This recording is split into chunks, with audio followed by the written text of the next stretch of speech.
By Douglas W. Evans. I stood under the mistletoe. The green, leafy clusters, speckled with waxy white berries, hung from the branches of every apple tree.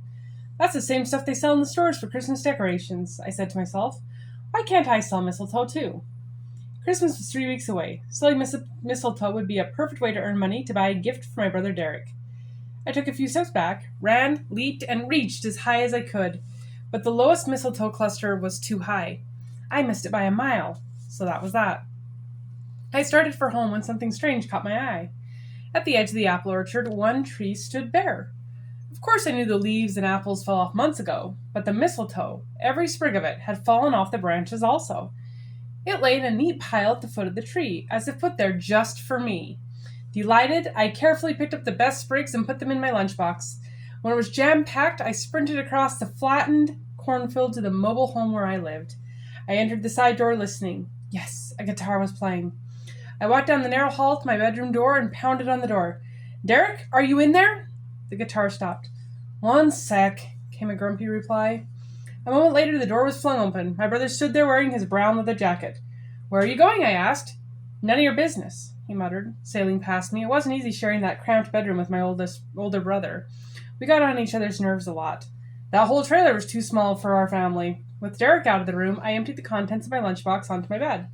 I split the sprigs of mistletoe into smaller ones and carefully picked off every dead leaf and berry.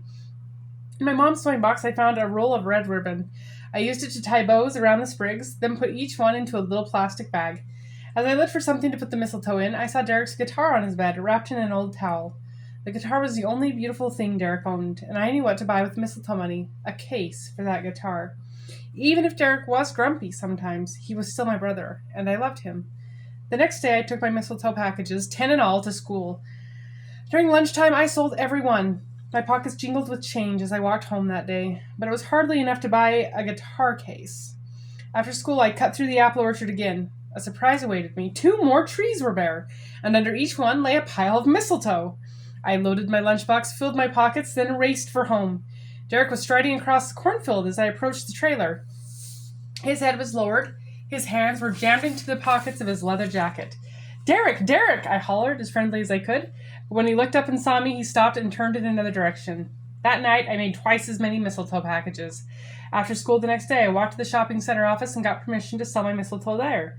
Then I found a wooden box to use as a sales stand. I thumbtacked a sign on it that read, Christmas mistletoe, 25 cents. Within the hour, the mistletoe was sold out. I hurried over to the music store. In the front display window, on cotton snow, lay a row of wooden recorders. I had learned to play a plastic one at school, and more than anything, I wanted one of those wooden ones, which sounded so much better. Each year, that was at the top of my Christmas list, but each year, there wasn't enough money. I was calculating how much more money I'd need to buy a recorder when I saw the towers of guitar cases in the back of the store. As much as I wanted a recorder, I wanted to buy Derek a guitar case more. Even if he had been a grouch lately, he was a pretty neat brother. Going inside the store, I found the perfect case for Derek, a brown one with gold buttons. It cost a bundle, though. Much more than I had. I hoped that there would be lots more mistletoe in the orchard when I got there. I reached the orchard after the sun had set and the air was icy. The shadowy crooked branches of the apple trees appeared as grabbing fingers against the purple sky. Something rustled in a distant tree.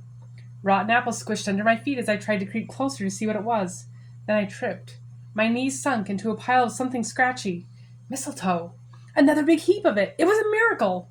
I was filling my lunchbox when a voice right behind me softly said, Chilly night to be out, young man. I spun around. I'm collecting mistletoe, I stuttered, half from cold, half from fright. Sorry I scared you, the man said with a friendly smile. The fact is, I'm paying a guy to cut all that mistletoe out of my trees. What? I exclaimed, puzzled. My apple trees are loaded with mistletoe. That very plant people kiss under can do these old trees harm. It attaches itself to their branches and sucks out a lot of food and water. Eventually, it could kill these trees. Anyway, you're welcome to take all you want. The man wished me a Merry Christmas, then walked on across the orchard. He stopped under a tree about 30 yards away and looked up.